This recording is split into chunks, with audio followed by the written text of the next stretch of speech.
She appeared to be looking right at me, and yet, she had no eyes. I saw only the empty sockets, like two black holes spinning in the void. "What in the foo?" I began to say, when she grabbed me by the face. Her fingers felt as cold as ice, the skin loose and rotted above the bone, like slimy, soggy worms gripping my cheeks.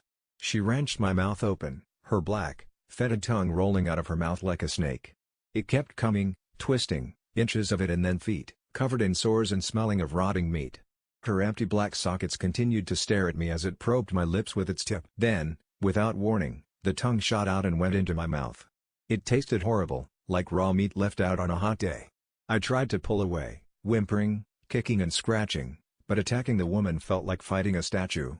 Even when my fingernails raked her face and left deep gouges that dripped dark blood, she didn't respond. The tongue explored my cheeks and teeth, caressingly, lovingly, before going down my throat. I gagged, choking, pushing against her with all my strength before finally pulling away from her iron grip. I fell off the bed, the tongue sliding out of my mouth with a popping sound. The stench and the taste stayed with me. I gagged, feeling small pieces of the decaying flesh still stuck inside my mouth. I occasionally felt the writhing of a small maggot under my tongue or in the back of my mouth. Still whimpering and terrified, I began to crawl away over the cold wooden floor, spitting maggots and pieces of rotten skin as I went. I heard the boards creaking behind me as the figure rose on the bed. I could see she was naked, with much of the skin on her stomach shredded, leaving the organs exposed. In the streetlight coming in through the window, I caught a glimpse of her intestines, as tightly coiled as a den of snakes. The torn tissue around it shone an angry red, seeming to glisten under the thick layer of flies that buzzed around the open wound.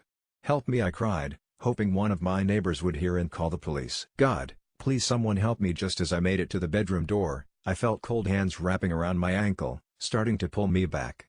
With a rush of adrenaline, I kicked with my bare foot, feeling it connect with her nose. It made a dry, crunching sound as it shattered, almost like twigs cracking under a car's tires. I felt the grip around my ankle loosen for a moment, and I quickly pulled away. The bottom of my foot hurt like hell from the impact. I felt like I had kicked a brick wall, but the terror that filled me when I looked up at her eyeless face got me moving. I jumped up, crashing into the wall before seeing the glimmer of the door handle under the dim light of the street lamps.